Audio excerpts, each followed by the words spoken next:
Hello friends, I am Vyakta. Welcome back to your YouTube channel economics आसान है। Guys, आज हम पढ़ने वाले हैं प्राइस इलास्टिसिटी ऑफ डिमांड को मेजर करना सीखेंगे बाय टोटल एक्सपेंडिचर मेथड।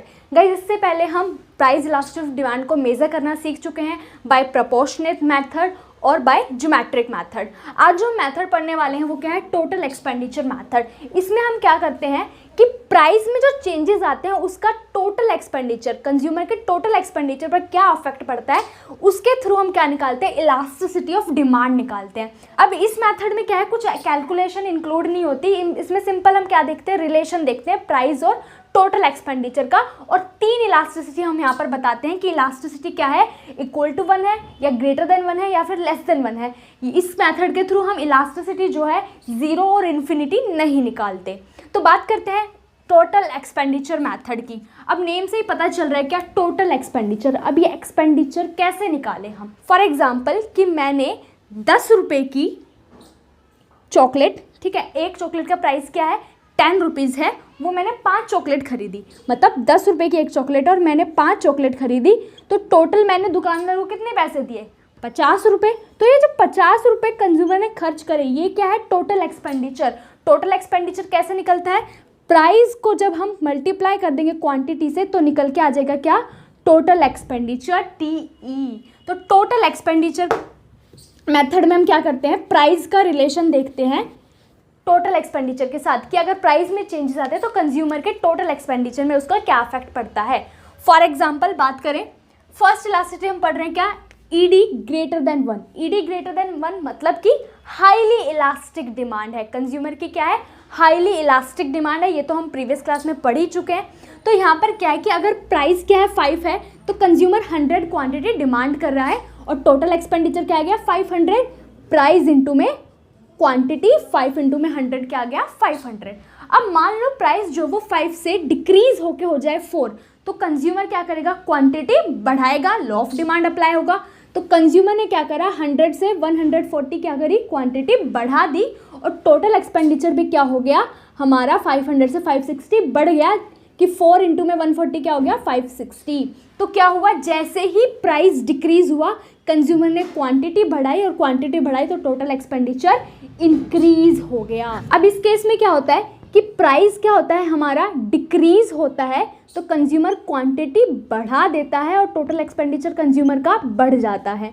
अगर प्राइस क्या हो जाए, इंक्रीज हो जाए, तो कंज्यूमर क्वांटिटी क्या कर देगा, डिक्रीज कर देगा, लॉ ऑफ डिमांड अप्लाई होगा, और टोटल एक्सपेंडिचर क्या हो जाएगा हमारा, डिक्रीज हो जाएगा। तो प्राइस और टोटल एक्सपेंडिचर में हम रिलेशन देखते हैं। तो देखो प्राइस क्या हो रहा है, जब डिक्रीज हो रहा है तो टोटल एक्सपेंडिचर इंक्रीज हो रहा है क्योंकि क्वांटिटी हम इंक्रीज कर रहे हैं, एंड प्राइस जब क्या हो रहा है, इंक्रीज हो रहा है, तो टोटल एक्सपेंडिचर डिक्रीज हो रहा है क्योंकि क्वांटिटी हम डिक्रीज कर रहे हैं, क्योंकि टोटल एक्सपेंडिचर क्या होता है, प्राइस इंटू में क्वांटिटी।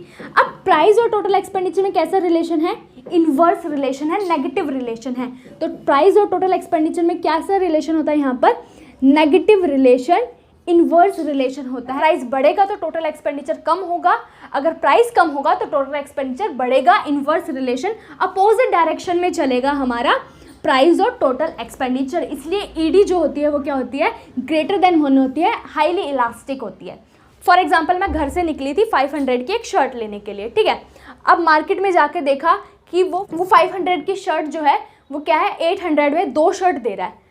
तो कंज्यूमर क्या करेगा भाई, 500 की जगह 800 लगाएगा, प्राइस कम है, क्वांटिटी बढ़ा देगा, टोटल एक्सपेंडिचर बढ़ जाएगा। तो प्राइस और टोटल एक्सपेंडिचर में क्या आ जाएगा, इनवर्स रिलेशन आ जाएगा। हाईली इलास्टिक डिमांड है कि एक्सपेंडिचर क्या हुआ हमारा, बढ़ गया जैसे ही प्राइस कम हुआ और कंज्यूमर ने क्वांटिटी बढ़ा दी। तो इसका कर्व अगर हम देखें तो एक्स एक्सिस पे मेजर कर रहे हैं हम क्या, टोटल एक्सपेंडिचर, क्योंकि प्राइस और एक्सपेंडिचर का रिलेशन हम देख रहे हैं, और वाई एक्सिस पे मेजर करेंगे क्या, प्राइस। अब फॉर एग्जाम्पल P हमारा प्राइस है तो कंज्यूमर का क्या है, T एक्सपेंडिचर कर रहा है। अगर मान लो ये प्राइस क्या हो जाए, डिक्रीज हो जाए, प्राइस क्या हो जाए, P1 डिक्रीज हो जाए, तो कंज्यूमर क्या कर रहा है, अपना एक्सपेंडिचर T1 बढ़ा रहा है कि प्राइस P से P1 जब डिक्रीज हुआ तो कंज्यूमर अपना एक्सपेंडिचर T से T1 बढ़ा दिया। अब मान लो प्राइस क्या हो जाए, P से P2 इंक्रीज हो जाए, ठीक है, P से P2 इंक्रीज हो जाए, तो कंज्यूमर क्या करेगा, अपना टोटल एक्सपेंडिचर T से T2 डिक्रीज कर देगा। तो क्या हो रहा है, जैसे ही प्राइस इंक्रीज हुआ टोटल एक्सपेंडिचर डिक्रीज हो गया, और जैसे ही प्राइस डिक्रीज हुआ टोटल एक्सपेंडिचर इंक्रीज हो गया। प्राइस और टोटल एक्सपेंडिचर में क्या है, negative relation, opposite relation, inverse relation है, इसलिए हमारा जो कर्व है वो क्या बनता है, डाउनवर्ड स्लोपिंग बनता है।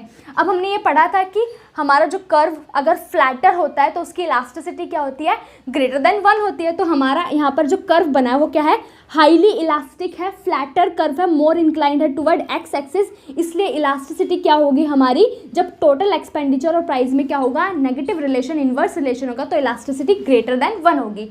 सेकेंड बात करते हैं, इलास्टिसिटी क्या है, लेस देन 1 है। लेस देन 1 इलास्टिसिटी है, लेस इलास्टिक डिमांड है, कि प्राइस क्या है 5 है, कंज्यूमर 100 क्वांटिटी डिमांड कर रहा है और टोटल एक्सपेंडिचर 500 है, ठीक है। अब प्राइस क्या हो जाए, 5 से 4 डिक्रीज हो जाए तो कंज्यूमर क्वांटिटी तो बढ़ा रहा है, भाई प्राइस डिक्रीज हुआ तो कंज्यूमर क्वांटिटी तो बढ़ा रहा है, बट टोटल एक्सपेंडिचर उसने क्या कर दिया, डिक्रीज कर दिया। फॉर एग्जाम्पल यार तुम्हारे साथ होता है ना कि तुम मान लो 2 किलो चावल खरीदने गए, ठीक है, 2 किलो चावल मान लो 100 रुपये के थे, ठीक है, 2 किलो चावल खरीदने गए और तुम्हें पता चला कि चावल जो है वो 25 रुपये किलो मिल रहे हैं। अब तो तुम क्या करोगे कि 2 किलो खरीदने गए थे तो 3 किलो खरीद लोगे 75 रुपीज़ के, कि 100 रुपये में तुम जहाँ 2 किलो खरीद रहे थे अब तुम 75 में 3 किलो खरीद लोगे, कि क्वांटिटी तो बढ़ाई, एक्सपेंडिचर कम कर लिया, कि अब भाई 100 में 2 मिल रहे थे तो अब तो 75 रुपये में 3 मिल गए ना। तो इस केस में क्या होता है, कंज्यूमर क्या करता है कि प्राइस कम होता है, क्वांटिटी बढ़ाता तो है पर एक्सपेंडिचर क्या हो जाता है, डिक्रीज कर देता है अपना। तो यहाँ पर क्या है कि प्राइस जब क्या होता है हमारा डिक्रीज होता है तो कंज्यूमर क्वांटिटी बढ़ाता है, बट टोटल एक्सपेंडिचर क्या हो जाता है, डिक्रीज हो जाता है। और अगर प्राइस इंक्रीज होता है तो कंज्यूमर क्या करता है, क्वांटिटी डिक्रीज कर देता है और टोटल एक्सपेंडिचर क्या हो जाता है, इंक्रीज कर देता है। तो हमारा कर्व है वो क्या बनता है, अपवर्ड स्लोपिंग बनता है। कैसे कि प्राइस है हमारा P और टोटल एक्सपेंडिचर कंज्यूमर कर रहा है T। प्राइस मान लो P से P1 क्या हो जाए हमारा, डिक्रीज हो जाए, ठीक है। अब कंज्यूमर क्या करेगा, अपना टोटल एक्सपेंडिचर डिक्रीज कर देगा T से T1। प्राइस जैसे ही P से P1 डिक्रीज हुआ, कंज्यूमर ने अपना एक्सपेंडिचर भी T से T1 डिक्रीज कर दिया, और प्राइस जैसे ही P से P2 इंक्रीज हुआ, कंज्यूमर ने अपना टोटल एक्सपेंडिचर क्या करा, T से T2 इंक्रीज कर दिया। तो यहाँ पर प्राइस और टोटल एक्सपेंडिचर में कैसा रिलेशन है, डायरेक्ट रिलेशन है, पॉजिटिव रिलेशन है, कि प्राइस जब डिक्रीज हो रहा है तो टोटल एक्सपेंडिचर भी क्या हो रहा है, डिक्रीज हो रहा है, प्राइस जब इंक्रीज हो रहा है टोटल एक्सपेंडिचर भी इंक्रीज हो रहा है। तो इस केस में क्या होता है, हमारा जो कर्व होता है वो अपवर्ड स्लोपिंग बनता है, और अपवर्ड स्लोपिंग हमारा कर्व बन रहा है कि मोर स्टीपर है, मोर इंक्लाइंड है टुवर्ड वाई एक्सिस, इसलिए इलास्टिसिटी क्या होती है हमारी, लेस देन 1 होती है। बात करें यूनिटरी इलास्टिक, मतलब इक्वल टू 1 इलास्टिक है। अब यहाँ पर क्या है, प्राइस जो है 5 है, कंज्यूमर डिमांड जो कर रहा है क्वांटिटी की 100 कर रहा है, टोटल एक्सपेंडिचर 500 है।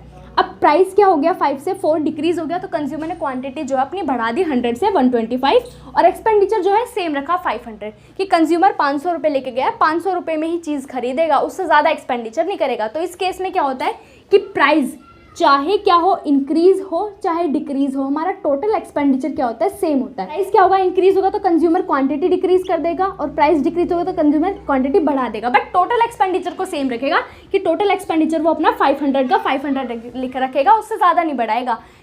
तो इस केस में क्या होता है, प्राइस और टोटल एक्सपेंडिचर, P हमारा क्या है, प्राइस चल रहा है, और T क्या है, टोटल एक्सपेंडिचर। अब मान लो प्राइस जो है P से P1 डिक्रीज हो जाए, P से P1 डिक्रीज हो जाए तो कंज्यूमर टोटल एक्सपेंडिचर T ही रहेगा, उसमें कोई चेंज नहीं आएगा।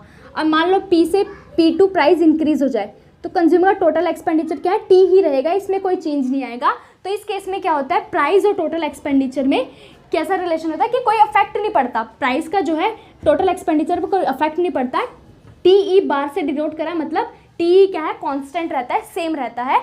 यहाँ पर प्राइस चाहे इंक्रीज हो चाहे डिक्रीज हो, इसलिए इस केस में क्या बनता है, हमारा जो कर्व बनता है वो क्या बनता है, वर्टिकल स्ट्रेट लाइन बनता है। ED क्या होती है, इक्वल टू 1 होती है। अब टोटल एक्सपेंडिचर मेथड में क्या है कि कोई कैलकुलेशन तो इन्वॉल्व है नहीं। अब यहाँ पर हम ED किस तरीके से निकालते हैं, रिलेशन देखेंगे प्राइस और टोटल एक्सपेंडिचर का, कि अगर प्राइस और टोटल एक्सपेंडिचर में क्या है, इन्वर्स रिलेशन, नेगेटिव रिलेशन है, तो ED ग्रेटर देन 1 होगा, हमारा जो कर्व है वो मोर इंक्लाइंड होगा toward X axis, flatter curve बनेगा, इसलिए ED क्या है, ग्रेटर देन 1।